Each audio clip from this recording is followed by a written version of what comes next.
Welcome. In front of me is a HUAWEI Pura 7D Pro, and today I'll show you how we can wipe cache partition on this phone. So, to get started, hold your power button, disregard any kind of pop-ups like this, and then once you see the boot options, select power off.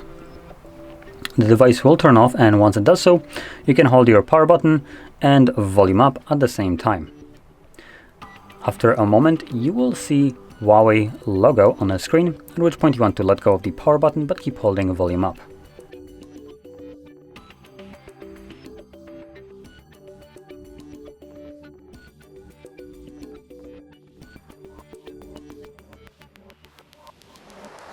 Now when you see the recovery mode, you can also let go of the volume up, and from here select the clear data and then wipe cache partition. This will begin formatting the cache, and as you can see, it only takes a couple seconds, so once it's finished, you're taken back to the options right here.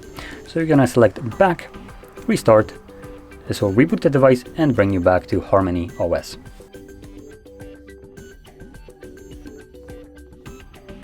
And there we go.